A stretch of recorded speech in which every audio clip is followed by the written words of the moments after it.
잠시 짧게 기도하고 다시 말씀 나누겠습니다. 참 사랑의 하나님 감사합니다. 하나님이 우리를 사랑하심으로 그 사랑이 얼마나 넓고 깊고 풍요로운지 하나님 우리에게 그 사랑을 날마다 맛보 알게 하셔서 감사합니다. 이 시간 하나님 말씀을 들고 섰을 때 아버지 제가 또 듣는 우리 모든 성도님들 하나님의 말씀이 열리게 도와주시고 그 말씀 가운데 각자에게 말씀하시는 주님의 음성을 듣는 시간 되게 도와주시고 오직 성령님만 역사하시는 시간 되게 도와주십시오. 감사드리고 예수님의 이름으로 기도합니다. 아멘. 만나뵙게 되어서 반갑습니다. 제가 생각해 보니까 오후 예배 때 한번 나와서 말씀을 증거한 적이 있었는데 그때가 한 8년 전인 것 같아요. 그때 제가 말씀을 나눴던 정확한 본문이 지금도 기억나고 제목이 하나님의 성공, 나의 성공이라는 말씀으로 말씀을 나누었는데 진짜 오랜만에 이렇게 또 불러주셔서 성도님들과 함께 주님의 말씀을 그리고 제 삶을 그리고 또 기도가 얼마나 우리에게 힘이 되는지 또 기도하면서 우리가 얼마나 또 많은 좌절과 절망을 경험했는지 여러분들도 경험하셨을 거고 저 또한 굉장히 많은 오랜 시간 동안 경험을 했는데 오늘 그것들을 좀 함께 나누면서 왜 우리가 기도할 수밖에 없는지 왜 우리가 기도를 멈출 수는 없는지 그것에 대해서 다시 한번 깊이 상고하는 시간 되기를 바랍니다. 파리 올림픽 끝난 지 얼마 안 됐어요. 그렇죠? 근데 우리 민족이 이번에 굉장히 기대 많이 안 하셨다고 하셨는데 굉장히 선방에서 엄청난 많은 메달을 획득했습니다. 그래서 보니까 양궁에서 7개, 사격에서 6개, 펜싱에서 3개, 태권도에서 3개 등 우리가 총 32개의 메달을 땄더라고요. 그런데 여러분 생각해 보세요. 이 가지고 있는 우리가 메달을 딴 것이 지금 총, 칼, 활이더라고요. 가장 많이 딴 것이 사격, 총, 칼, 펜싱, 활, 양궁. 그런데 여러분 저는 이것이 저에게 얼마나 큰 복음이고 기쁨이었는지 몰라요. 왜냐하면 우리 민족이 총으로 서양 사람들한테 얼마나 많은 어려움을 당했어요. 그렇죠? 신미양요나 이런 거 보면 또 많은 서양 사람들이 그 당시 우리나라를 쳐들어왔어요. 또 활하면 떠오르는 중국이 또 우리 민족을 참 수없이 어렵게 했고 칼로 우리 민족을 어렵게 했던 일본이 있었는데 이번에 총칼 활로 세계를 제패하고 금메달을 따고 은메달을 따고 세상에 이런 민족이 어디 있을까? 이것이 정말 하나님이 우리에게 주신 은혜다. 그 이전 세월에서는 총칼 활로 무너졌는데 이번 파리 올림픽을 보면서 총칼 활로 세계에 대한민국을 알릴 수 있었다는 것은 대한민국 국민으로서 너무너무 자랑스러운 일이었습니다. 그런데 그 메달이 총칼 활이 우리에게 주는 메시지가 있지만 여러분 또 다른 메시지가 있어요. 총칼 활은 무기를 들 수 있지만 무기를 들지 않고도 우리가 금메달을 딸 수 있는 우리에게 또 다른 무기가 있습니다. 그것이 무엇일까요? 오늘은 그것을 나누고자 합니다. 그것이 무엇이냐면 여러분 모두가 할 수 있는 거. 사격, 양궁, 펜싱 이런 거는 엄청난 훈련을 받고 어릴 때부터 우리가 그것도 훈련을 받아야 되지만 그거 없이도 우리가 세계를 제패할 수 있고 주님 앞에 당당히 메달을 획득할 수 있는 것. 두 손만 가지면 할 수 있는 기도에 대해서 여러분과 오늘 나누고자 합니다. 여러분도 손 있죠? 이건 자유경기 어떤 것도 우리에게 제한을 주지 않아요. 장소도 제한받지 않고요. 시간도 제한받지 않고 그리고 우리가 특별한 훈련을 받아야만 하는 그런 것도 아니에요. 그냥 손과 우리의 마음만 죽게 가져간다면 그 어떤 장소에서도 그 어떤 시간에서도 우리가 나아갈 수 있고 메달을 딸 수 있는 게 기도라고 저는 생각합니다. 여러분들이 나중에 여러분의 생명이 다했을 때 심판대 앞에 섰을 때 네가 과연 무엇으로 내게 줄 수 있느냐 했을 때 주님 저는 다른 사람처럼 피아노를 잘 쳐서 제가 예배에 섬기지도 못했고 저는 강단을 아름답게 꾸미지도 못했고 꽃꽂이를 잘하시는 건 아니었지만 제 생에 드릴 수 있는 것은 기도밖에 없었습니다 했을 때 주님께서 잘했다. 착하고 충성된 종아. 내 메달 줄게. 여러분의 삶에 그런 시간들을 기대하시면서 기도가 끊이지 않는 여러분의 삶이 되기를 간절히 축원합니다. 졸리실 수 있어요. 그쵸? 우리가 오늘 하나님의 말씀을 듣기 전에 엄청난 찬양으로 주님 앞에 우리의 영과 육과 혼을 드렸는데 조금만 더 힘내셔서 하나님의 말씀이 오늘 내게 무엇을 말씀하실지 이것도 사모하는 심령으로 여러분께서 더 말씀 앞에 집중해 나가신다면 하나님께서 여러분에게 오늘 주시고자 하는 그 말씀이 여러분의 삶에 깊은 응답이 되고 또 그것이 힘이 되어서 기도하는 것들을 멈추지 않는 삶을 살기를 진심으로 축원합니다. 오늘 시편 147편은 하나님의 성품에 대해서 너무 아름답게 묘사한 정말 아름다운 시 중의 시예요. 특별히 3절 보실까요? 우리가 읽지 않았지만 147편 3절을 보면 상심한 자들을 고치시고 상처를 싸매시고 우리 하나님의 성품이 어떤 하나님의 성품이 묘사되어 있냐면 고치시고 치료하신 하나님. 4절 별들과 세상 만물 창조하신 하나님. 5절 위대한 하나님, 능력이 많으신 하나님, 지혜로우신 하나님. 6절 어떻게 말씀되어 있죠? 여호와께서 겸손한 자들은 붙드시고 악인들은 땅에 엎드러뜨리도다. 여기서 볼 수 있는 하나님의 성품은 정의로우신 하나님, 공의로우신 하나님. 7절 무엇이 돼 있죠? 여호와께 노래하며 수금으로 하나님께 찬양할지어다. 그가 구름으로 하늘을 덮으시며 땅을 위하여 비 준비하시니. 이곳에서 볼 수 있는 하나님은 창조의 하나님, 다스리시는 하나님. 9절 들짐승과 우는 까마귀 새끼에게 먹을 것을 주시는 인자하신 하나님, 돌보신 하나님.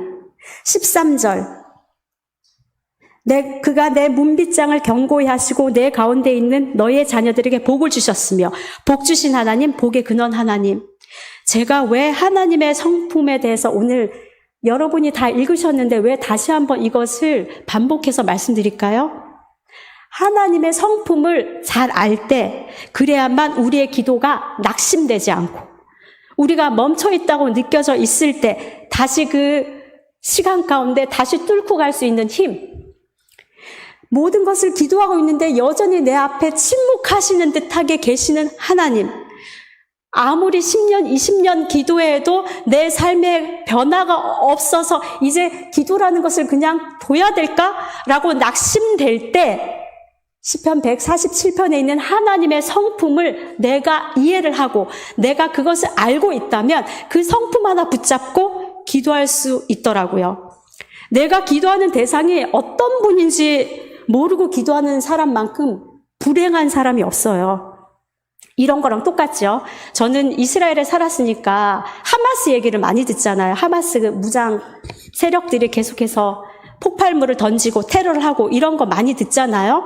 그런데 제가 예를 들어서 이스라엘 한복판에서 내가 길을 잃었어. 베들레헴에서. 그러면은 저는 예루살렘으로 가야 되는데 베들레헴에서 길을 잃었으면 누군가에게 물어야 되겠죠. 나 여기 어떻게 가야 될까? 물었는데 하필 물은 사람이 그 사람이 너무 선해 보이는 인상이었는데 하마스 대원이라고 생각해 보세요. 내가 분명 이 사람 인상도 좋아. 우리 윤경영 장로님 인상 좋으셔. 그래서 내가 인상 좋아 보이는 윤경영 장로님처럼 그 사람을 붙잡고 나 예루살렘에 나가야 되는데 어떻게 가야 될까 했는데 이 하마스가 선한 의도가 아니죠. 저를 납치하기 위해서 다른 길 알려주고 저를 납치한 거예요. 자, 이거랑 똑같은 어리석음이에요. 우리가 누구에게 기도하는지 그 기도에 대한 기도를 하는 대상에 대해서 암과 이해함과 지식과 그분이 어떤 분인지 모르면 사실 우리들의 기도는 중간에 멈춰져요. 낙심돼요. 왜? 믿을 만한 존재가 아닌 것을라고 내가 생각하기 때문에. 그렇지만 말씀에 있는 하나님이 어떠한 존재인지를 우리가 분명히 알면 내 삶의 기도가 때로는 힘들어서 장시간 낙심해서 멈출 수 있지만 그것이 영원한 멈춤이 되지 않는다는 거예요. 그래서 저는 오늘 여러분들에게 이 시편 147편을 묵상하시면서 하나님의 성품이 우리에게 어떻게 나타나 있는지 그 성품이 지금도 내가 기도할 때 이 성품을 붙잡고 기도하면 내 기도가 절대로 무너지진 않겠다. 이렇게 저는 여러분들에게 말씀을 드리고 싶어요. 오늘 말씀에 내 문빗장을 견고히 하시고 13절. 여러분들의 문은 누가 지키나요? 요새는 도어락으로 계속해서 번호로 이렇게 막 하잖아요. 그 도어락을 하면서 우리의 소망은 뭔가요? 그 문은 우리 가족만 삑삑삑삑 해서 들어오길 바라는 거예요. 그 누군가가 들어오기를 바라지 않죠. 우리가 문이 견고하지 않다는 것은 누구나 내 집에 오고 누구나 내 집의 살림을 엿볼 수 있다는 건 굉장히 불안한 일이에요. 이거는 문이 있지만 아무나 들어올 수 있는 문은 내가 너무 나의 삶을 불행하게 만들고 너무 초조하게 만들고 자도 자는 게 아니야. 먹어도 먹는 게 아니겠죠.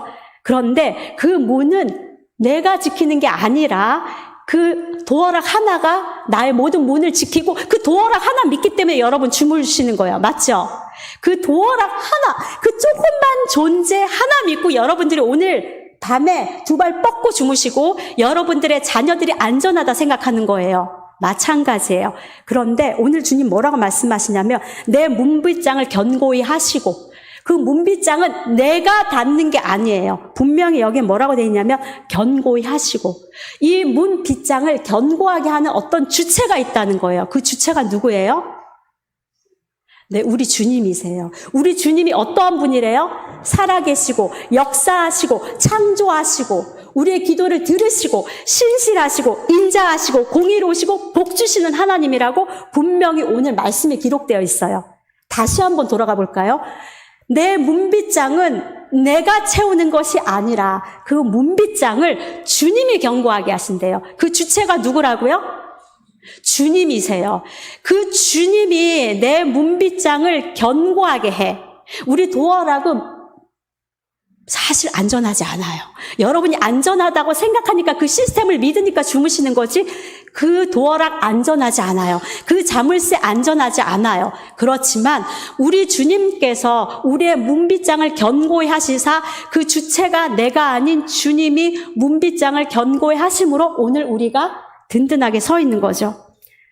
여러분께서 다시 한번 제가 말씀드리는 건 뭐냐면은 제 삶에 저도 수많은 시간들을 기도하며 살았거든요. 제가 선교사로 나간 지 26년 차 정도 된 것 같아요. 싱가포르 나가고 중국 나가고 이스라엘 나가고 페루 나가고 정말 수없이 많은 나라를 다녔고 또 5번째 언어를 배우고 있어요. 물론 사역 언어는 중국어지만 사역 언어만 한다고 되는 게 아니잖아요. 이스라엘 가서는 히브리어를 해야 되고 남미에 갔더니 남미는 또 다 스페인어를 해야 되거든요. 사역 언어는 또 중국어거든요. 국제회에 가면 영어를 해야 되죠. 그리고 저희는 한국 사람이니까 한국어를 써야 되죠. 5개 언어를 하고 있거든요. 제 삶이 여러분 쉬웠을까요?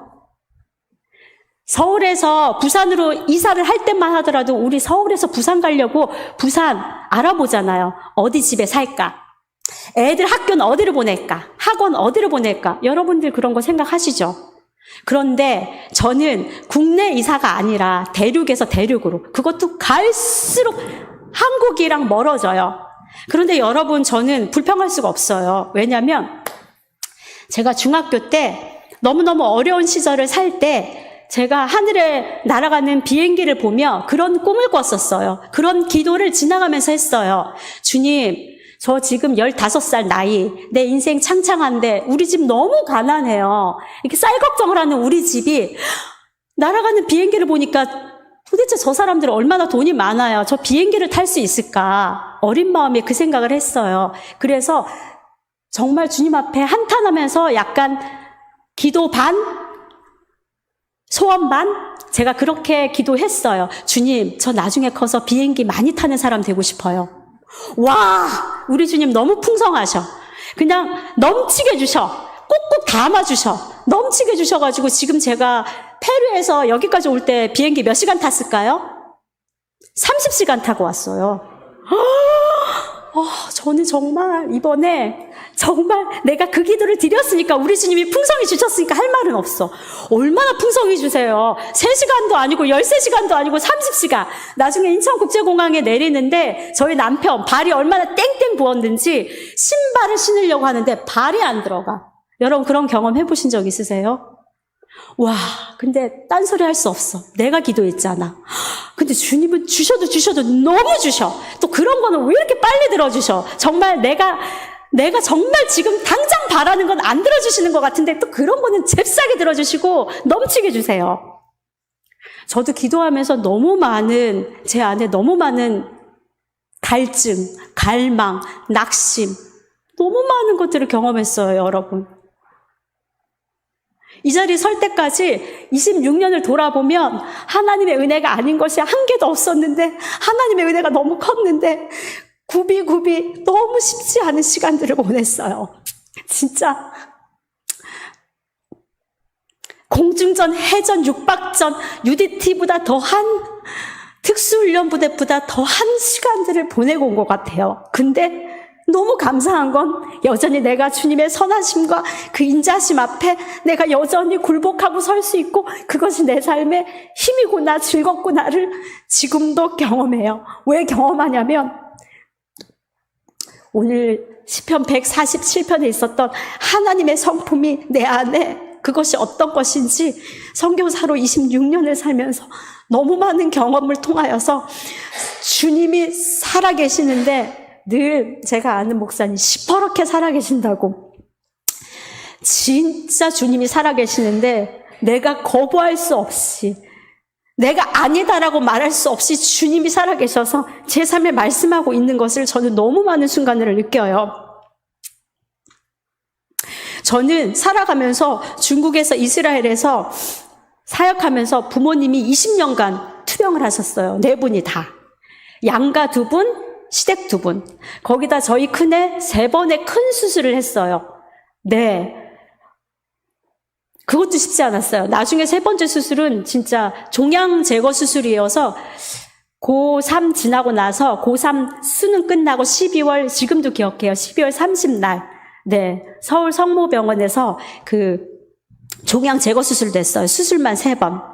거기다 저희 둘째는 성장하면서 너무 늦대가지고 약간 경계성 지능 장애가 있어서 말이 느렸어요. 거기다가 또 살아가면서 재정에 한 번도 넉넉한 삶을 살아본 적이 없어요. 위로받으세요, 여러분. 그리고 중국에 살면서 끊임없이 공안들이 저희 사역지를 들락날락 해주셨어요. 성령이 계시는 곳에 공안도 같은 임재. 공안은 뛰어나요. 중국의 공안은 없는 곳이 없어요. 우리 주님 다음인가 봐요. 선교제 살면서 저는 저의 부르심에 대해서 수십 번 퀘스천 마크를 찍었어요. 주님, 선교사 살든지 우리가 다 마찬가지, 선교사라 그런 거 아니에요. 여러분도 마찬가지예요. 저는 여러분에 대해서 말씀하는 거예요. 제 삶을 말할 때 제 삶이 아니라 우리 크리스찬으로서의 삶을 말씀드리는 거예요. 녹록치 않은 우리 크리스찬들의 삶. 살면서 저는 내가 크리스찬이 되면, 내가 복음 앞에 살고자 하면 나는 늘 승리해야 되는 거 아닌가? 내가 기도할 때마다 하늘의 문이 열리고 천상에서 막 천사가 내려와야 되는 거 아닌가?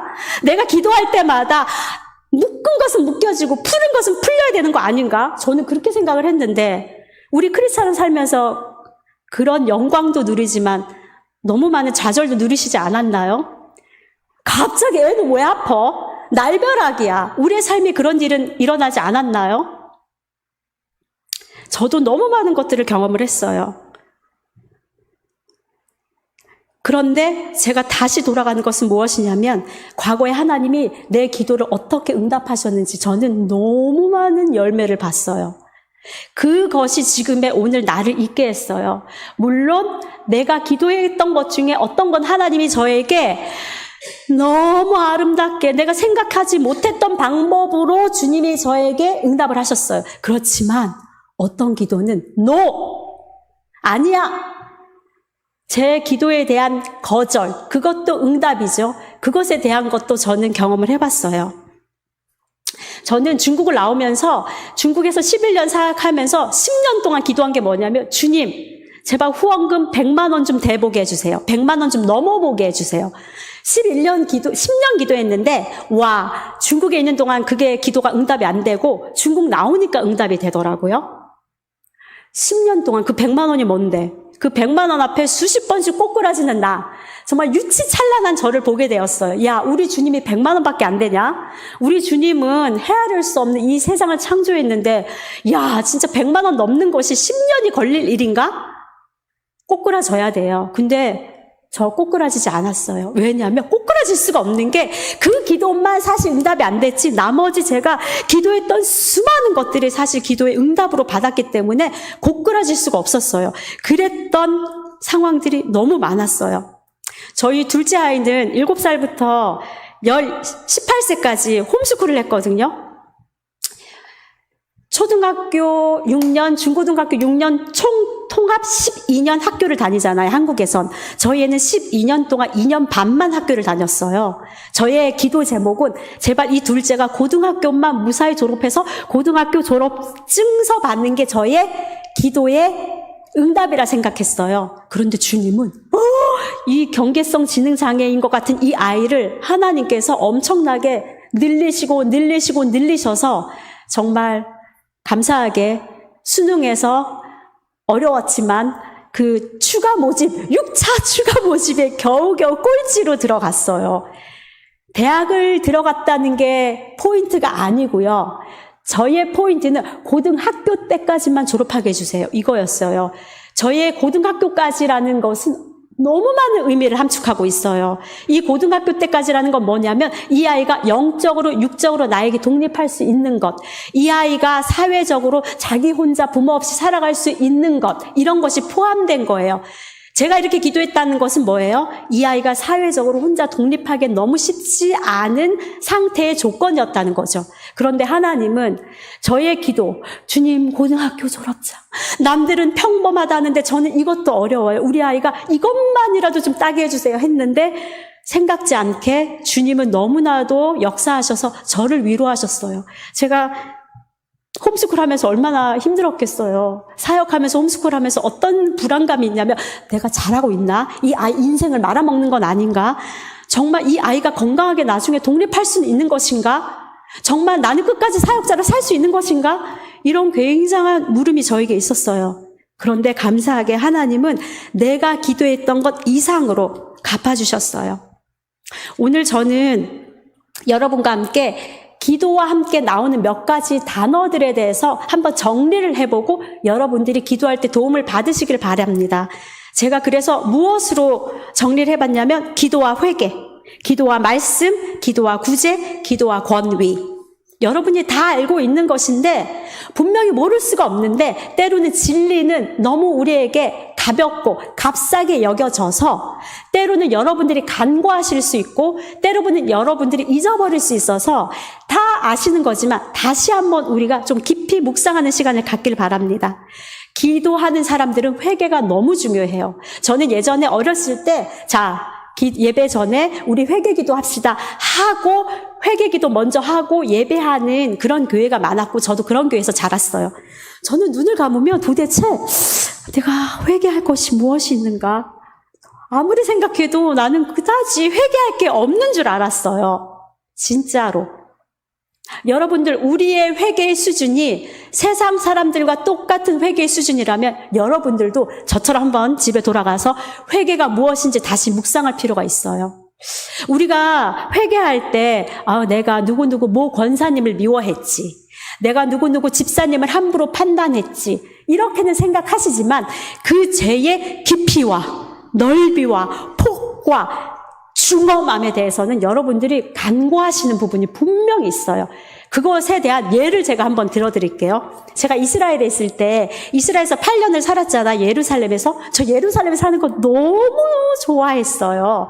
예루살렘의 그 날씨와 예루살렘 우리 주님이 걸으셨던 그 길에 내가 걷는다는 거, 예루살렘의 그 갈릴리에서 고기 한번 구워 먹었을 때 이 감동, 너무 예루살렘을 사랑했는데 어느 순간 주님이 저희에게 예루살렘을 떠나라 했을 때 그 전날 밤 저에게 꿈을 보여주셨어요. 어떤 꿈이었냐면 제가 이 꿈을 남편에게 나눈데도 제가 부끄러웠어요. 같이 살을 맞대고 사는 남편에게도 나의 민낯을 보여주는 것 같아요. 이 꿈 얘기가 너무 부끄러웠는데 이 꿈이 저뿐 아니라 여러분들에게 들려드리면 도움이 될 거라 생각해요. 저는 꼭 한 나라를 떠나기 전에 하나님이 그 나라에서 내가 깨달아야 될 것, 내가 알아야 될 것을 꿈으로 말씀하세요. 이스라엘을 떠나기 전에도 중국을 떠나기 전에도 중국에서 꿈을, 이스라엘 떠나기 전날에도 공교롭게 꿈을, 그 꿈이 주께로부터 온 거는 제가 알아요. 무슨 내용이었을까요? 꿈에. 제가 이스라엘을 떠나오기 전에 저를 굉장히 귀찮게 하는 사모님이 한 분 계셨어요. 선교사님이. 이 선교사님 사모님이 얼마나 저희를 좀 귀찮게 하시는지 아무것도 아닌데 비행기 티켓도 끊어달라. 본인 벌금 처리도 나는 히브리어를 못하고 영어를 못하니 벌금 처리도 해달라. 나는 이것도 어디에 있는지 모르니까 이것도 도와달라 하면서 시시콜콜하게 저희가 이제 영어랑 히브리어를 좀 한다는 이유로 저희에게 너무 많은 것들을 시시콜콜한 걸 부탁하는 거예요. 그래서 처음에는 한두 번은 기쁘게 했어요. 정말. 그랬는데 어느 순간 되니까 제 마음 가운데 무엇이 올라왔냐면 진짜 무슨 선교사님이 저렇게 선교사가 돼서 능력이 없냐. 이런 거 정도는 기본으로 해줘야 되는 거 아닌가? 그런 마음이 제 안에 살 올라왔어요. 근데 제가 그분을 미워한 건 아니에요. 다만 제 안에 약간의 불평, 약간의 불만, 약간의 판단만 있었을 뿐이에요. 그랬는데 그날 밤에 공교롭게 꿈을 꿨는데 제가 꿈속에, 여러분 여기서부터 중요해요. 조시다가도 여기서 깨셔야 돼요. 제가 꿈속에 막 땅을 막 파고 있는 거예요.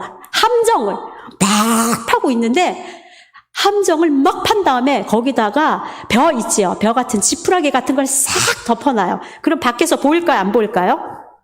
안 보이죠. 그거 어떻게 봐. 함정을 만들어 놓은 거예요. 그리고 저는 큰 바위 뒤에 싹 제가 몸에 숨더라고요. 그러더니 누구를 기다리냐면 그 사모님을 기다리고 있는 거예요.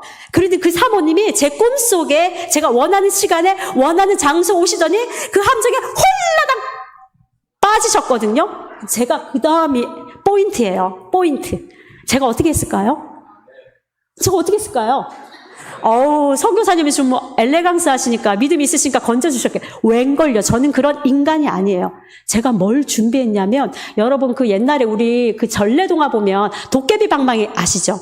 도깨비 방망이 보면 방망이가 아니라 이렇게 막 쇠같이 삼각형 뾰족뾰족 피어나온 거 그 방망이 기억하시죠?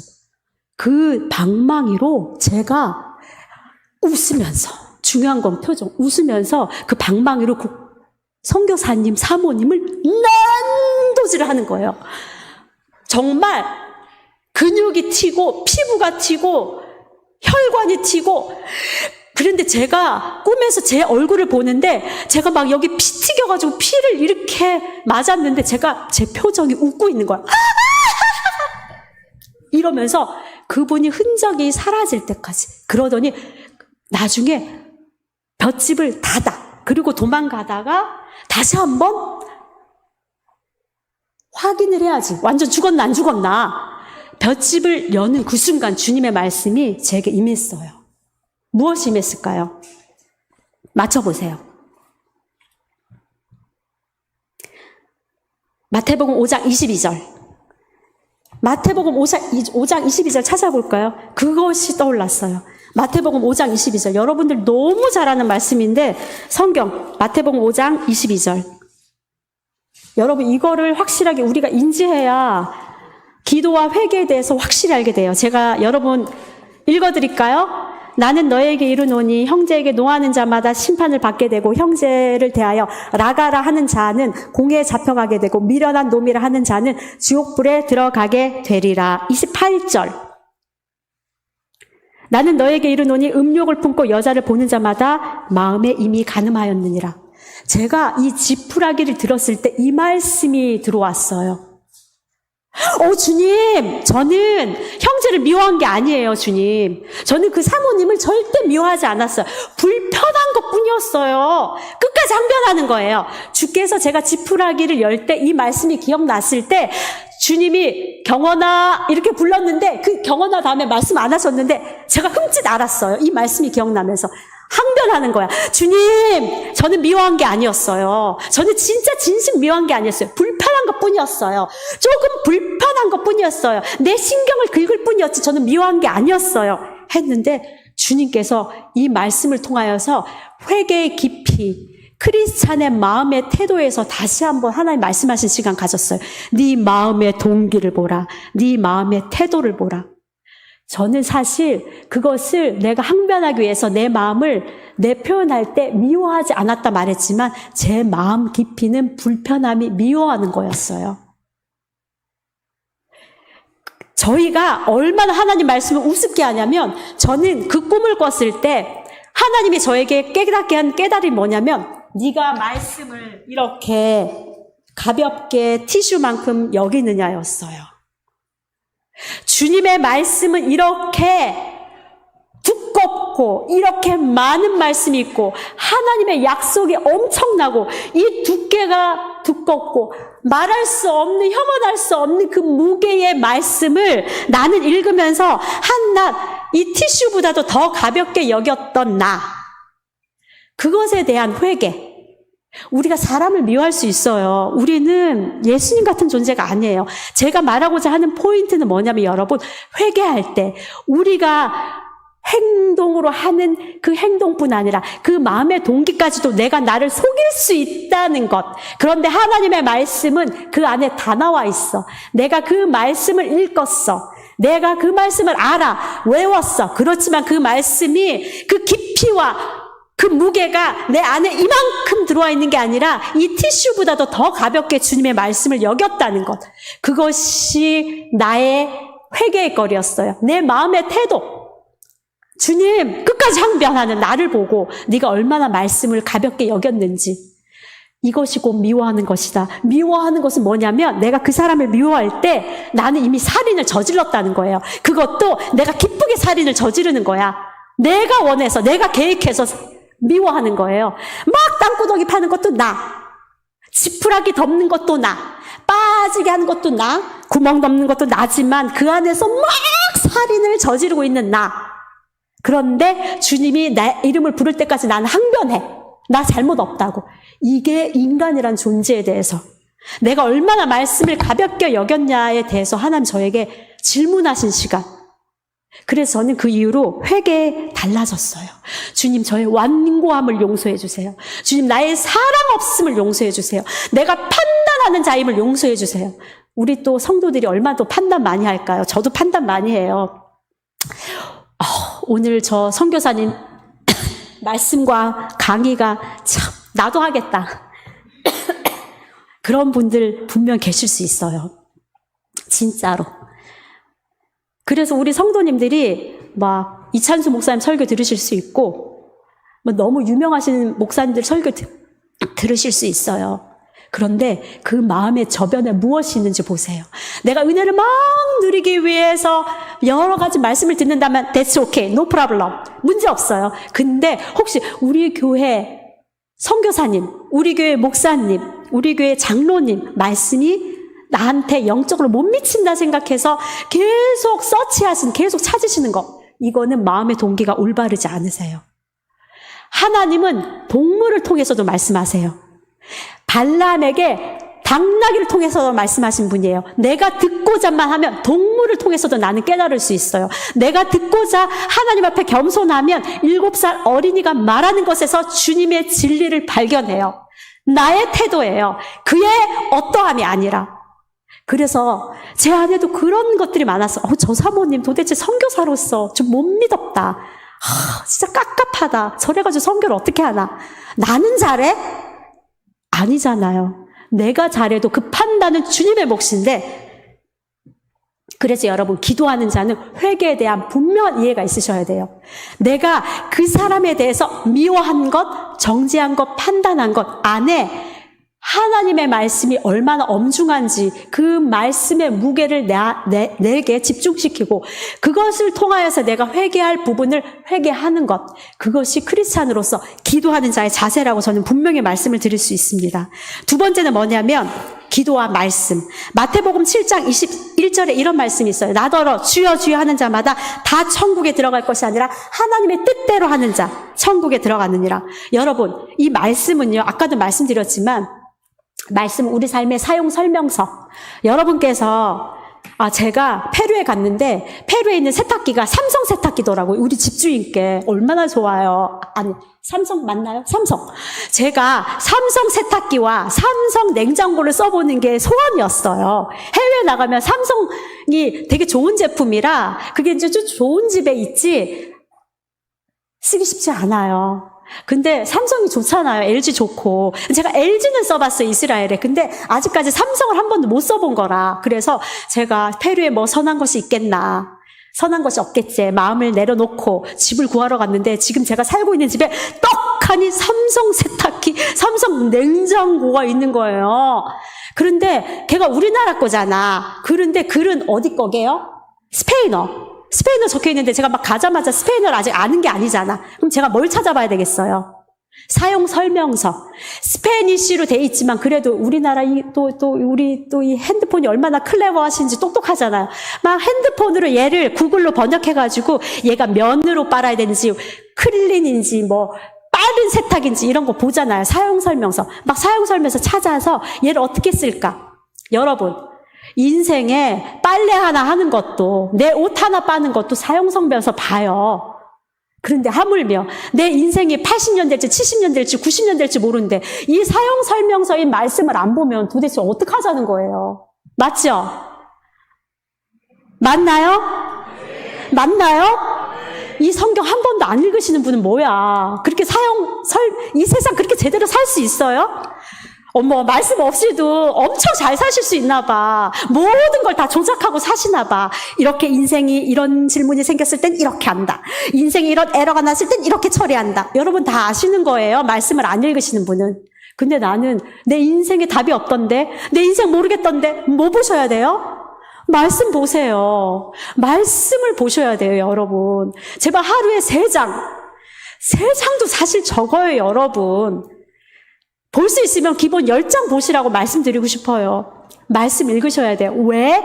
어떤 사람들은 아유 선교사님 저는 뭐 기도를 한 3시간 4시간 하고 5시간 해요. 너무 훌륭하세요. 어떤 분들은 또 말씀만 읽는데 근데 여러분 아니에요. 우리 주님은 조화로운 주님, 우리 주님은 하모니의 주님, 우리 주님은 연합의 주님. 한쪽으로 치우치지 않으세요. 기도만 한다고 되는 게 아니라 기도만 하셔도 너무 감사하지. 둘 중에 하나라도 하시면 감사하지. 근데 우리의 수준을 올려보자는 말씀이죠. 그래서 우리가 기도만 1시간 하셨어? 말씀을 읽으셔야죠. 말씀과 기도는 같이 가요. 그래서 어떤 분들은 은사자들 목소리 쉬면서까지 기도하시면서 말씀 전혀 안 읽으시는 분 계세요. 절대 아니에요, 여러분. 정말 기도를 끝까지 하시고 싶으세요? 정말 기도를 멈추지 않고 하시고 싶으세요? 기도에 뭔가 세계를 열고 싶으세요? 기도에 어떤 천상을 뚫고 싶으세요? 그렇다면 말씀과 기도는 함께 가야 되는 완전 뗄래야 뗄 수 없는 짝이라는 것을 여러분 기억하셨으면 좋겠어요. 말씀은 뭐다? 내 인생의 사용 설명서. 다시, 말씀은 뭐다? 네. 다 잊어버리셔도 이거 잊어버리시면 안 돼요. 오늘 회개. 나의 마음의 태도를 회개하지만 말씀 안에서 내가 어떤 걸 회개해야 될지 주님께 조명받는 것. 그리고 내가 얼마나 이 말씀을 귀하게 여기고 있는지, 이 말씀을 행여라도 티슈보다도 더 가볍게 여기지 않는지 여러분께서 그것들을 점검해 보시고 말씀을 안 읽으셨던 분이 있다면 기도하면서 말씀 속에 답이 있어요. 때로는 내가 기도하면서 응답받지 못했던 것 말씀에서 응답받아요. 말씀을 열심히 읽었는데 말씀의 뜻을 깨닫지 못할 때 기도할 때 열려요. 이 두 가지는 뗄래야 뗄 수 없기 때문에 여러분께서 말씀, 기도 함께 균형을 이루어 가시는 성도님 되기를 진심으로 축복합니다. 3번째는 기도와 구제. 우리 잠깐 사도행전 찾아볼까요? 사도행전 10장 30절, 31절. 여러분들 너무 집중해 주셔서 감사해요. 졸지도 아니하고 주무시지도 아니하신 우리 하나님의 성품을 그대로 받으셔서 졸지도 주무시지도 않는 여러분을 축복합니다. 네, 사도행전 10장 31절. 우리가 놓치는 것들이 있어요. 기도하면서. 10장 30절에서 31절. 근데 우리 고넬료 얘기인 건 다 아시겠죠? 제일 중요한 포인트만 읽을게요. 31절 시작. 말하되 고넬료야 하나님이 내 기도를 들으시고 내 구제를 기억하셨으니. 다시 10장 2절 앞으로 가서 고넬료 이야기예요. 10장 2절 시작. 그가 경건하여 온 지방과 더불어 하나님을 경외하며 백성을 많이 구제하고 하나님께 항상 기도하더니 고넬료 앞에 하나님의 천사를 보내시고 고넬료 앞에 베드로를 보내신 그 원인이 나와 무엇라고 말씀하세요? 기도와 구제. 다시 10장 2절에도 백성을 많이 구제하고 하나님께 항상 기도하더니 10장 31절 고넬료야 하나님이 내 기도를 들으시고 내 구제를 기억하셨으니 기도와 구제. 제가 이스라엘에 살 때 2016년이었어요. 그때 남편이 저희 어머님 아버님이 이렇게 많이 아프셔가지고 병간호한다고 한 2달간 예루살렘을 떠나 있었는데 그 기간이 전 세계적으로 9월 10월이면 장막절이라고 해서 전 세계 사람들이 예루살렘에서 장막절을 보내려고 어마하게 올라오는 시기예요. 2016년이었는데 그때 제가 1월 1일 날 받은 말씀이 뭐였냐면 레위기 말씀을 통째로 받았는데 특별히 레위기에서 뭘 받았냐면 이방인과 고아와 과부와 나그네를 대접하라, 선대하라. 나그네와 이방인과 고아, 과부. 그랬는데 그 말씀을 받은 이유가 있었어. 우와, 손님이 와도 1년 내내 제가 손님을 치르다가 죽을 뻔했어요. 제가 아는 손님들이 아니라 다 모르는 사람들이 저희 집에 노크하고 오는 경우가 너무 많았어요. 특별히 4월 달쯤인가 부활절 예배를 드리는데 그때 제가 예루살렘의 한 작은 한인교회를 섬기고 있었는데 해마다 부활절 예배를 히브리대 감람산에서 예배를 드려요. 너무 멋있죠, 여러분.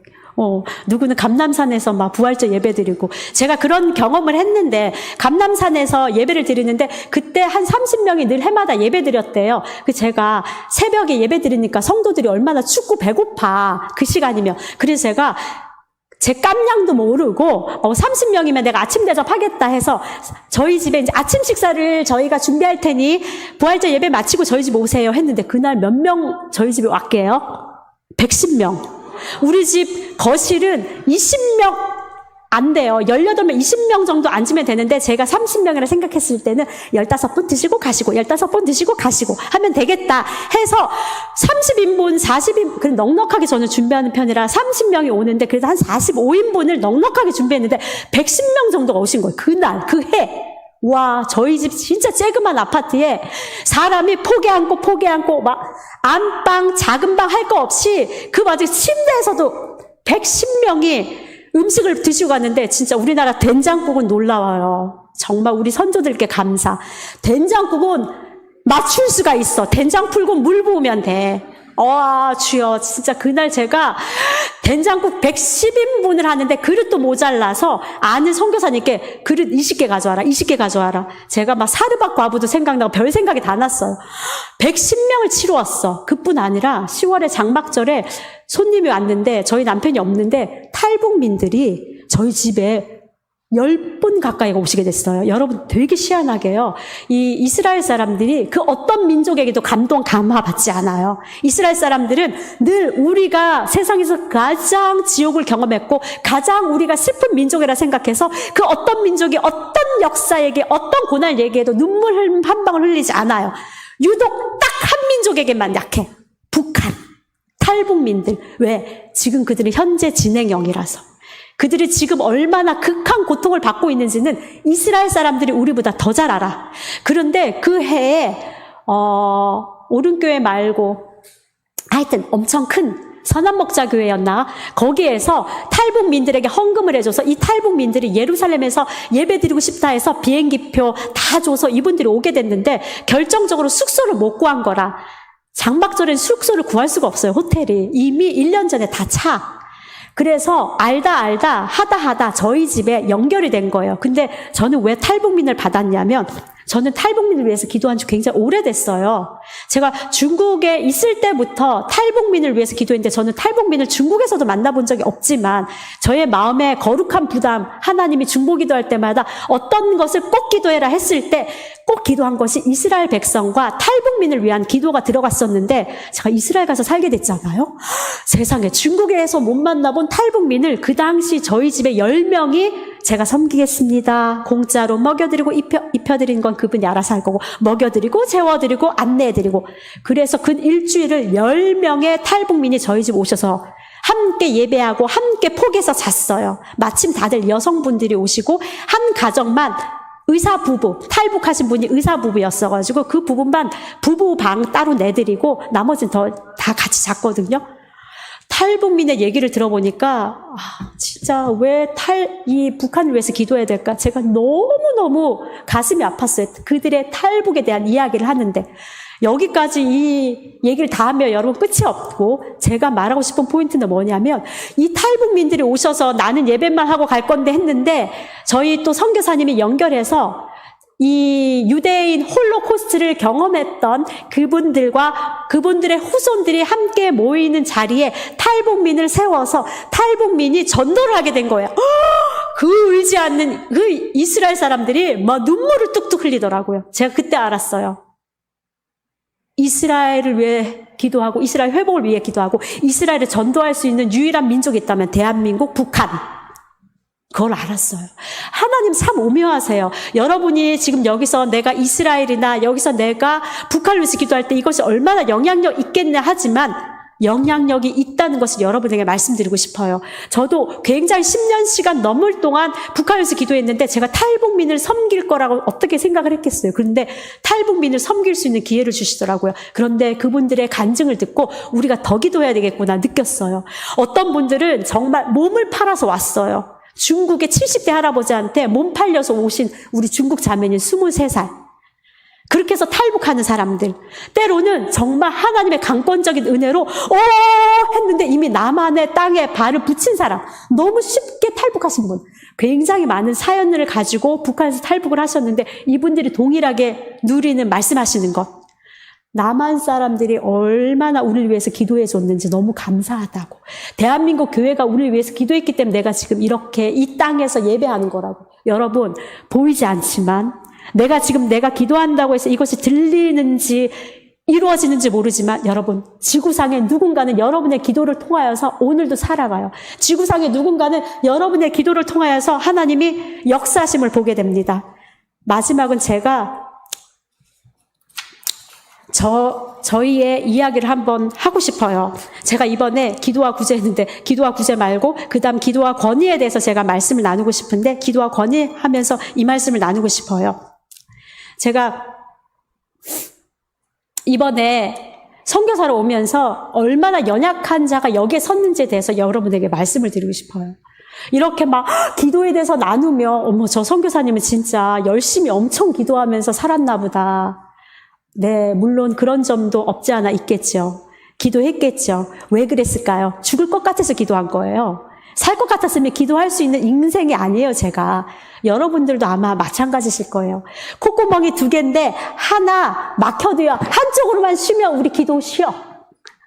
콧구멍에 바람 한 조각만 들어가면 기도 쉬어. 저도 마찬가지예요. 이번에 제가 여러분에게 이 고백을 하는 건 여러분이 저의 간증을 통해서 힘을 얻으시란 얘기예요. 저의 성공담이 아니라 저의 슬픈 낙심의 이야기. 싱가포르 살고 중국 살고 예루살렘 살면서 저는 한 번도 제가 잘못 살았다는 생각을 한 적이 없어요. 나는 주님이 부르신 곳에 언제든지 갔다. 하나님 말씀하시면 난 움직였다 생각했거든요. 그런데 이번에 제가 페루에 가면서 제 삶에 너무 쉽지 않은 시간들을 다시 경험하게 된 거예요. 나는 선 것 같고 나는 이제 20 몇 년 차면 시니어니까 이제는 이런 거에 내가 흔들릴 사람이 아니다라고 저는 생각을 했는데 여전히 내가 얼마나 약한 자인지 대해서 저의 약함에 대해서 나눌게요. 이번에 페루에서 나오는데 제 아는 지인 되시는 선교사님이 예루살렘에서 전화 왔어요. 선교사님 이번에 한국 나오세요? 네, 제가 오늘 한국에 나와요. 어머 선교사님 우리 한국에 나오면 꼭 만나요. 그렇게 하시더라고요. 거기까지는 좋았어. 거기까지 네 만나요 했는데 이분이 말씀하시는 거예요. 제가 물었죠. 근데 사모님 거기는 5명의 가족이 예루살렘에서 나오려면 경비가 장난이 아닐 텐데 어머 어떻게 그 경비 어떻게 하냐? 제가 걱정이 돼서 물었어요. 그랬더니 선교사님 그 사모님이 하신 말씀이 어머 선교사님 걱정 마세요. 이번에 저희 아는 장로님께서 저희에게 헌금을 해주셔서 1,000만 원 헌금해 주셔서 비행기 값으로 다 이것을 하고 저희가 나갈 수 있게 되었어요. 이 말 얼마나 기쁜 말이에요. 나의 사랑하는 지체가 돈 걱정하지 않고 이렇게 누군가 정말 신실하신 분을 통해서 이것을 은혜를 받았다니 박수를 쳐야 되잖아요. 어머 말로는 제가 가증스럽게 어머 사모님 축하드려요 너무 잘됐다 하고 전화를 끊었는데 제 안에 갑자기 훅 스며들었어요. 뭐가? 섭섭병이. 뭐가? 자기 연민이. 어머 나는 카드 긁어서 6개월을 카드 긁어서 왔는데 누구는 저렇게 비행기 값이 채워주는구나. 여러분 이 말을 할 때 여러분들 절대 저 선교사가 돈이 없구나 절대 생각하지 마세요. 저는 세상의 모든 곳이 저의 집이랍니다. 저는 캐나다 가도 미국 가도 여러분 숙박하시겠지만 저는 친구들이 있고 저를 선대해주는 너무 많은 영혼들이 있으니까 여러분들 저를 구차하게 보지 마세요. 그 뜻이 아니라 제가 얼마나 연약한 자인지를 말씀을 드린 거 포인트는 거기 있어요. 주님 아니 도대체 누구는 나는 저렇게 기도를 해도 저렇게 20년 동안 내 아파트 30평 되는 내 아파트 갖는 게 내 25년 기도인데 어머 누구는 중보기도 나와서 그 얘기한다. 감사 얘기하면서 어머 제가 10년 동안 기도했더니 이번에 과천에 아파트를 들어가게 됐어요. 25평. 나는 30년째 내 아파트 기도하는데 누군가가 그 말을 할 때 여러분 혹시 상처 받아보신 적은 없으세요? 혹시 낙심 받아본 적 없으세요? 낙심이 되는 경우 많지요. 여러분이나 저랑 똑같다는 거예요. 본질은 같아. 섭섭. 본질은 같아. 낙심. 저 아는 선교사님이 그 얘기를 하시는 거예요. 가끔. 저는 한 10년 동안 재정훈련을 주님께서 주셨는데 그걸 빡세게 하고 그걸 잘 견디었더니 지금은 재정에 대해서 하나님이 나에게 엄청 풀어주세요. 그 말씀 들을 때 낙심. 이거랑 똑같지요. 저는 진짜 저희 자녀들을 위해서 계속 이 자녀가 믿음으로 서게 해달라고 계속 자녀 구원을 위해서 기도하는데 내 아는 모 집사님은 별로 기도 많이 한 것 같지 않은데 아들이 뭐 너무 잘 돼. 승승장구해. 그럴 때 오는 낙심. 그런 거 없으셨나요? 본질이 같아요. 여기 서 있는 저도 별반 다를 게 없어요. 제가 25, 6년 선교사로 살면서 1,000만 원 앞에 무너지기는 처음이에요. 와, 내가 믿는 하나님은 정말 온 세상을 창조하시고 말할 수 없이 자비롭고 인자하고 살아계시고 역사하신 하나님인데 내가 더럽고 치사하게 1,000만 원 앞에 내 자존심, 내 신앙의 모든 것이 무너지는 걸 경험을 했어요. 그러면서 어느 순간 제 정체성까지 나아갔어요. 주님, 제가 지금 제대로 살고 있는 겁니까? 주님, 제가 제대로 살고 있는 겁니까? 이게 제 안에 너무너무 큰 바위처럼 제 안에 밀려왔어요. 이럴 게 아닌데 왜 이게 밀려왔을까요? 제 안에? 예전 같으면 이게 아무것도 아니거든요. 저희는 제일 쉬운 게 재정이라 생각해요. 우리가 사역할 때 돈이 없어 사역을 못한 적 없거든요. 재정은 우리 삶에 따라오는 하나님의 축복이고 가장 눈에 보이는 응답의 열쇠예요. 그래서 그 재정에 대해서 저는 어려워 본 적이 없어요. 풍성하지 않아도. 늘 하나님이 아이 수술할 때는 갑자기 사람들을 통하여서 또 우리가 사역을 할 때는 우리가 모르는 이들을 통하여 때로는 국제적으로 돈이 재정이 날라와서 우리는 사역을 해봤어요. 돈 없어서 사역 못한다는 얘기는 저희 입에 안 나와요. 왜냐? 경험했으니까. 그런데 세상에 이번에 1,000만 원 앞에 무너졌을 때 나의 영성을 봤어요. 내가 얼마나 밑바닥인지를 다시 봤다는 거예요, 여러분. 기도해도 때로는 너무 오랜 시간이 걸려서 기도에 낙심이 오는 순간이 있어요. 기도에 절망이 오는 시간이 있어요. 기도하고 싶지 않은 순간이 있어요. 아버지의 이응이 안 나오는 그런 시점이 있어요. 너무 섭섭해서, 너무 낙심이 돼서. 그럴 때 여러분, 다시 여러분의 과거를 돌아보세요. 내 과거에 어떻게 하나님 역사하셨는지. 그리고 기도할 때 내가 있어서 구제하는 게 아니라 없어서도 구제할 수 있다는 걸. 저희도 저희 재정 충분하지 않지만 저희도 지금 나가는 데 많아요. 그런 NGO나 이런 데 저희도 아이들을 위해서 많이 나가요. 그런 거 나가고 저희도 실제적으로 청년들이 뭐 한다 하면 열심히 저희 힘껏 헌금을 해요. 왜? 다음 세대 살리고자. 왜? 하나님 나에게 주신 거룩한 부담이니. 내가 있어서 구제하지 않아요. 왜냐? 고넬료의 삶을 내가 봤기 때문에, 그의 기도와 구제를 통해서 하나님이 역사하심을 봤기 때문에 내가 돈이 있어서 구제할 수 있지만 없어도 할 수 있다는 거. 단돈 10,000원으로도 5,000원으로도. 여러분 종료 아동된 거 아시죠? 그거 보호 종료 아동, 자립 청년. 얘기 들으시죠? 저는 오랫동안 이 부분을 기도했었거든요. 여러분들은 모르실 수 있지만 기도한 저는 알아요. 저는 그 아이들에 대한 그 깊은 그 연민이 있어요. 그래서 옛날에 보호 종료가 만 18세에 보호 종료가 돼가지고 그 아이들이 시설에 있다가 아니면 공동 생활에 있다가 만 18세가 되면 그 생활을 나와야 돼요. 공동 생활을. 그럼 그 아이들 만 18세라 하면 우리 아이들이 20살, 19살이에요. 생일 빠른 애들은 19살. 19살이면 고3, 20살이면 막 대학 들어가야 될 때 이 아이들이 보호 종료 끝나요. 보호 종료 돼요. 그러면 이 아이들 시설 나와야 되는데 어디가? 그럼 나라에서 500만 원씩을 줬어요. 여러분 자녀들 키워보셔서 아셨죠? 20살이면 독립이 되던가요?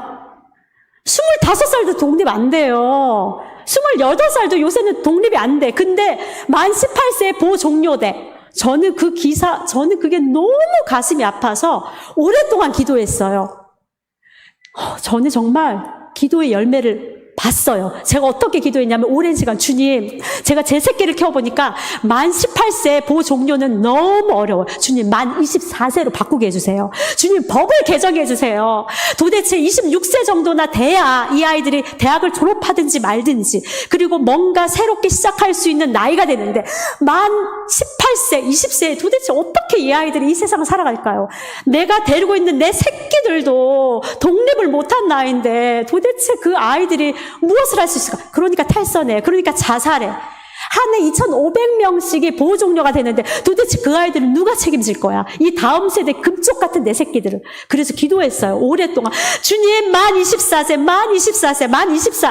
법 개정해 주세요. 2021년. 기도하는 자의 눈에는 보입니다. 법 개정됐다고 네이버에 뉴스가 딱 떴을 때 할렐루야. 주님이 나의 기도를 들어주셨구나. 여러분, 때로는 보이지 않고 들리지 않지만 여러분의 기도를 통해 법이 개정되고 여러분의 기도를 통해서 누군가가 소생할 수 있고 여러분의 기도를 통해서 죽음에 깊이 있었던 사람들이 새로운 힘을 얻을 수 있어요. 여러분이 총칼 활을 못 휘둘러도 여러분의 기도를 통하여서 어떤 사람들의 삶이 세워질 수 있어요. 만 24세가 돼서 지금 만 24세 보호 종료 자립 아동들이 지금 나라에서 재정을 받고 있어요. 물론 그것도 부족하지만 저는 계속 기도하죠. 주님, 또 시스템 바뀌게 해주세요. 주님, 이제 교회가 동참하게 해주세요. 교회가 한 아이를 입양을 해서 교회가 이제 이 다음 세대 아이들, 우리 다음 세대 얘기하는데 말만 하지 말고 교회가 보호 종료, 자립 청년을 한 명이라도 입양해서 한 명이라도 그 아이의 삶을 지원해주면 얼마나 좋을까. 그래서 누군가가 저에게 이렇게 말씀을 서게 하면 저 꼭 그 말씀 드려요. 여러분, 주민센터 갔으면 도울 수 있는 창구가 많아요. 디딤돌 씨앗이라고도 있고요. 우리가 조금씩의 재정을 2만 원이든 3만 원이든 하면 나라가 그것을 책임져줘서 내가 2만 원을 디딤돌 씨앗에 넣잖아요. 자립 종료된 아이들. 그러면 나라가 똑같이 100% 해줘서 아이에게 4만 원, 내가 5만 원 하면 10만 원. 나라에서 매칭을 해줘요. 그런 것도 있고 너무 많은 다양한 방법으로 우린 도울 수 있어요. 여러분, 기도와 구제는 함께 갑니다. 내가 돈이 있어서가 아니라 돈이 없어도 10,000원이어도 5,000원이어도 할 수 있어요. 그래서 여러분, 우리가 다음 세대 기도하지만 다음 세대를 위해서 우리가 적극적으로 행동할 수 있는 거 기도하면서 행동하셔야 된다고 믿습니다. 제가 여러분 앞에 이 재정에 대해서 얘기할 때 누군가가 그 생각을 하실 수 있어요. 나도 저렇게 오랜 세월 동안 기도하는데 주님은 왜 나에게 침묵을 하실까? 숱하게 오랜 세월 싸운 것 같아요. 주님은 왜 나에게 침묵을 하실까? 도대체 나의 기도는 어디서부터 잘못된 걸까? 도대체 어떻게 기도해야 주님의 바짓가랭이를 흔들어서 이거 뭐 좀 바꾸게 할까? 우리 주님은 너무나 위대하신 분, 너무나 측량할 수 없는 분. 내가 나의 지혜로 온갖 것으로 해도 주님의 지혜에 미치지 못하는 것을 제가 알죠. 여러분도 알죠. 어떻게 기도해야 될까요? 주님의 성품을 믿고 낙심하지 않고 기도하면 이 재정적인 부분에 대해서 내가 감사함으로 받아들일 수 있겠더라고요.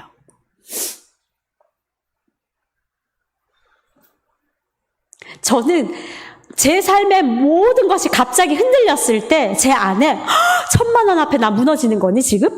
내가 26년을 살아온 나의 모든 영적인 근육은 다 어디로 간 거야, 도대체. 그때 제가 너무 낙심이 돼서 무너졌을 때 주님은 말씀으로 저를 또 세워주셨어요. 우리 주님은 너무 인자하셔. 무슨 말씀으로 세워주셨냐면, 너희가 사도행전 1장 8절로 성령이 너에게 임하시면 너희가 권능을 받고 예루살렘과 유다와 사마리아 땅끝까지 이르러 내 증인이 되리라. 그 말씀 없었으면 저는 죽었어요. 이 말씀이 저에게 어떻게 오냐면, 저 예루살렘에 살아봤잖아요. 유대 광야 걸어봤잖아요. 사마리아에서 저는 예배해봤거든요. 땅끝까지. 여러분 지구본이 있잖아요. 지구본이 있는데 우리 대한민국에서 다트로 정확하게 확 뚫어서 나오는 것이 페루 아니면 아르헨티나 이 남미 땅이에요. 그럼 대한민국의 땅끝은 어딜까요? 남미. 다시 돌아가서 성령이 내게 임하면 예루살렘과 유다와 사마리아 땅끝까지 이르러 내 증인이 되리라. 나 다 했네? 예루살렘, 유대, 사마리아 땅끝까지 다 살고 있네. 다시 말하면 나 대한민국, 내가 살고 있는 대한민국, 중국, 예루살렘, 땅끝인 남미. 나 살고 있네. 제가 자기 연민에 빠졌던 거에서 다시 일어났어요. 여전히 내 모양은 이 꼬라지지만, 여전히 나의 부족함은 여기지만 주님이 내게 성령을 부어주셔서 내가 하나님의 증인된 삶을 살고 있네. 비록 큰 열매는 맺지 못한다더라도 내가 하나님의 말씀하신 그 말씀 앞에 내가 지금 걸어가고 있구나. 이 말씀이 없었으면 저는 이번에 여기 못 왔어요. 목사님 말씀하셨을 때 저는 기도 이거 못했어요. 내 꼬라지가 이것밖에 안 되는데 내가 뭘 설 수 있을까 했을 때 주님이 이 말씀 안 주셨으면 저는 여러분 앞에 설 수 없었어요. 말씀이 저를 세워주시고 하나님의 성품이 저를 세워주시더라고요. 여러분들 기도가 낙심이 되세요? 내가 기도했는데 정말 아무 메아리가 안 들리게 느껴지시나요? 그럴 때 다시 한번 내 과거에 하나님이 나를 어떻게 살리시고 내 과거에 하나님이 지금 나를 어떻게 움직여 가시는지 여러분께서 그 과거를 회상하시고 묵상하시고 말씀 앞에 다시 서신다면 하나님의 성품이 여러분을 세울 줄 믿습니다. 기도와 권위가 있는데 짧게 한다면 우리가 나라와 민족을 위해서 기도해야 되겠죠. 목사님과 남편을 위해서 기도해야 되겠죠. 우리가 때로는 우리의 기도하는 사람들이라 하면서 권위를 인정하지 않아요. 하나님께서 천상을 열어주고 하나님께서 제3의 세계를 열어주신다 하더라도 하나님이 내 위에 있는 권위자들을 무시하고 그 권위 앞에 대항하면서 기도한다. 그건 절대 하나님의 법이 아니에요. 수많은 기도의 은사자들이 내 권위자를 무시하고 내 권위자 앞에 순종하지 않고 내가 세상을 움직이겠다. 내지는 영권이라는 이름으로 나아가겠다. 그거 절대적으로 틀린 말씀. 하나님은 남편의 권위도 중요시 여기세요. 제가 아무리 먼저 뭐를 봤다 하더라도 남편이 아니다 하면 저는 멈춰요. 왜? 오랜 시간 경험했어. 하나님의 남편의 권위를 얼마나 중요시 여기는지. 그래서 여러분 부부가 함께 믿으신다면 남편의 권위 앞에 순종하십시오. 남편이 믿지 않으신다면 하나님 안에서, 주 안에서 그에게 복종하십시오. 지혜를 가지고. 하나님의 질서의 하나님이십니다. 권위를 주셨을 때 그 권위에 맞는 옷을 주셨어요. 그래서 기도하고 말씀 읽는 여러분, 권위 앞에 순종하신 여러분 되시기 바랍니다. 저는 오늘 말씀을 마치려고 해요. 무엇을 제가 기도하고 있나? 대한민국을 위해서 기도하고 있어요. 이스라엘을 위해서 기도하고 있어요. 절대 빠지지 않는 북한을 위해서 기도하고 있어요. 북한에 얼마나 수많은 사람들이 마약에 중독되고 있는지 모르시죠? 먹을 게 없어서. 때로는 수출이라는 이름 가운데 그들이 취할 수 있는 게 마약이라서. 아픈데 통증이 있는데 그 통증을 이길 수가 없으니까 마약으로. 그들은 얼음이라고 부르더라고요. 얼음. 그게 마약이래요. 그런데 남의 집에 가도 내 집에 가도 대접할 게 없으니까 얼음 드시가수 이렇게 말하는 게 마약이래요. 그런 정도로 지금 심각해요. 여러분들 기도하셔야 되겠죠. 다음 세대 기도하셔야 되겠죠. 제가 보호 종료 아동에 대해서 기도한 것처럼 여러분들도 구체적으로 다음 세대를 놓고 기도하시면서 할 수만 있거든. 한 교회에서 이 부천 지역에 있는 자립 종료된 아동을 입양을 하셔서 그 아이의 삶을 기도해 주시고 지원해 주시면서 이 아이가 세상에 물들지 않도록 입양을 한 명 해주셨으면 너무 좋겠어요. 그 아이를 위해서 기도하시고 또 무엇을 위해서 기도할까요? 대한민국 지금 너무 어려워요. 당연히 대한민국 기도해야 되겠죠. 지금 저는 청년들을 위해서 기도하는데 구체적으로 기도해요. 어떻게 기도하냐면 주님, 성경 통독하는 것이 군대 안에 들어가게 해주세요. 군대 안에 예배뿐 아니라 성경 통독하는 모임이 이루어지게 해주세요. 말씀 외에는 바뀔 수 없어요. 우리 자녀들 우리의 말로 안 돼요. 말로 능으로 힘으로 안 되니 주의 영밖에 없으니 이 아이들을 변화시켜 주세요. 군대에 말씀 통독이 들어가기를 기도하고 있어요. 그 다음에 캠퍼스 안에, 대학 안에 다시 하나님을 예배하는 예배의 소리가 캠퍼스 안에 들리기를. 술 아니라 캠퍼스 안에 하나님 예배하는 사람들이 일어나도록. 그리고 우리 때 있었던 수많은 선교 단체들, CCC, YM, UBF, 내비게이터, 수많은 선교 단체들이 다시 부흥하도록, 다음 세대를 잃지 않도록 구체적으로 여러분 기도하시기 바랍니다. 저도 기도하고 있어요. 또 하나, 우리 교회를 위해서 이 교회의 부르심이 무엇인지 부르심을 따라서 나아갈 수 있도록 목사님, 장로님, 권사님, 집사님들, 그 권위 안에서 순복하셔서 집사님들은 장로님께, 장로님은 목사님께, 목사님은 성도들께, 이 우리 가지고 있는 이 하모니, 하나님의 연합을 가지고 이 교회가 깨지지 않고 기도. 교회가 잘 될 때 가정이 잘 되는 걸 전 경험했어요. 저희 모교가 그렇더라고요. 그럴 때 하나님이 역사하시더라고요. 여러분들이 정말 이 교회를 위해서 기도하실 때 여러분의 가정, 여러분의 자녀가 사는 줄로 믿습니다. 너무 많은 기도의 제목들이 있어요. 그런데 그것도 부르심이에요. 내가 무엇을 기도할 것인가? 기도는 데이트. 여러분들이 지금 하는 기도 만족하지 마세요. 영적인 것은 더 깊이가 있어요. 예전에는 여러분, 저는 물을 무서워해서 이 바닷가에 가면 물이 무릎에 왔을 때 찰랑찰랑하는 이것도 저는 만족했어요. 아니 그냥 바닷가에 그냥 다리만 닿아도 좋아. 나는 수영이나 잠수 이런 거 하고 싶지 않아. 그런데 어느 순간 하나님 말씀하세요. 더 깊은 곳으로, 더 깊은 곳으로. 여러분, 더 깊은 곳으로 가면 더 많은 세계를 볼 수 있어요. 처음에는 물이 찰랑찰랑 했을 때 그곳에 만족하지만 더 심연의 깊은 곳으로 가서 스킨스쿠버를 해보세요. 홍해에서 예를 들어 스킨스쿠버, 홍해가 최고 너무 아름답대요. 저는 모르지만 말하는 분이 스킨스쿠버를 한다고 생각해 보세요. 내가 지상에서 누렸던 삶이 아니라 바닷속 깊은 곳에 하나님이 창조해 내신 그 모든 총천연 세계 아름다운 바다를 볼 때 내가 보았던 그 찰랑찰랑거리며 만족함이 아니라 더 깊은 심연의 바다에서 하나님의 만들어 놓으신 창조의 세계를 볼 수 있어요. 그런데 지금의 나의 물 첨벙이는 거 만족해. 주님, 저는 지금 여기가 좋사오니 이 정도의 기도로 만족하소서. 아니요. 영적인 세계는 더 깊이가 있어요. 여러분들이 사모하시면서 그 보화를 캐시고 절망하지 마시고 낙심하지 마시고, 저 같은 사람도 땅끝에 서 있는데 여러분들이라고 땅끝에 안 서 있을까요? 우리의 삶이 지금 땅끝이에요. 대한민국 땅끝. 대한민국 만만치 않은 대한민국에 살고 계신 여러분들을 축복합니다. 저보다 더 믿음이 좋으셔서 대한민국 지키고 계시는 거예요. 영적으로 대한민국 지금 어려운 시기에 여러분들의 기도가 대한민국을 변화시키고 가정을 변화시키고 자녀를 변화시키고 교회를 변화시킬 줄 믿습니다. 기도하시겠습니다. 살아계신 하나님, 역사하는 하나님, 우리는 주님이 너무 좋습니다. 주님이 우리의 힘이 되십니다. 주님이 우리의 능력이 되십니다. 아무것도 아닌 나를 하나님, 예루살렘과 유대와 땅끝까지 나를 그곳 자리에 있게 하신 주님께서 사랑하는 화평교회 우리 성도님들도 이 대한민국에서 이 땅끝에서 주님을 섬기고 있습니다. 하나님, 이분들의 기도가 마르지 않도록, 이분들의 기도가 단절되지 않도록, 주님과의 관계가 끊어지지 않도록 하나님, 기도와 회개로, 기도와 말씀으로, 기도와 구제로 기도하면서 그 권위 앞에 겸손히 서는 화평교회 성도님들 되게 도와주십시오. 하나님, 각자 한 사람 한 사람 가운데 주님의 부르심이 날마다 그 응답되는 삶들을 살아갈 수 있도록 주님 역사하여 주십시오. 감사드리고 예수님의 이름으로 기도합니다. 아멘.